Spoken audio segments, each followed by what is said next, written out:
Gagamitin muli sa 2016 elections ang mahigit 80,000 PCOS machines na ginamit sa mga nakaraang automated elections. Ipinagtanggol din ng COMELEC ang desisyong Smartmatic TIM ang mag-aayos ng makina. Saksi si Tina Panganiban Perez. Tingnan, i-shade, laot ng bilog. Sa pamamagitan pa rin ng pag-shade sa balota at hindi mano-manong pagsulat sa pangalan ng kandidato ang mangyayaring pagboto sa 2016. Gagamitin muli ang mahigit 80,000 PCOS machine na ginamit sa pagbasa ng balota sa mga nakaraang automated elections ayon sa rekomendasyon ng COMELEC Advisory Council. Tamang-tama, lalo't binili na ito ng COMELEC mula sa Smartmatic TIM. Sayang naman kung mananatiling nakaimbak lang sa mga warehouse nito. Tipid na sana, lalo't sinabi ng COMELEC Law Department na dapat ay mga taga-COMELEC na ang mag-repair, troubleshoot at maintain ng mga makina. Tutal, dapat na-train na sila ng Smartmatic TIM alinsunod sa dating kontrata nito sa COMELEC. Pero sa resolusyon ng COMELEC Anbank na may petsang December 23, 2014, pinili pa rin ng COMELEC ang Smartmatic para magsagawa ng diagnostics o pag-check at minor repairs ng mga PCOS machine.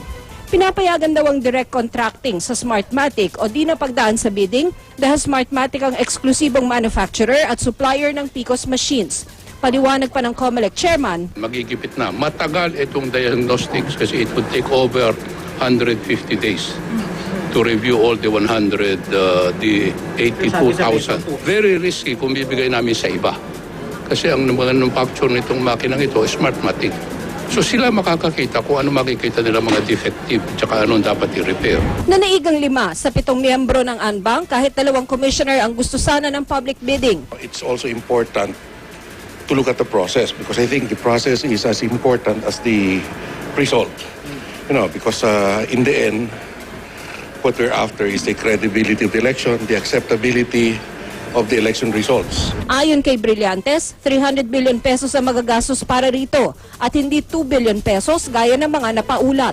Pero si dating COMELEC Commissioner Gas Lagman na dati ng kritiko ng paggamit ng PCOS machines, nag-aalinlangan pa rin. Kailangan mo lang yung programmer na gumawa ng program.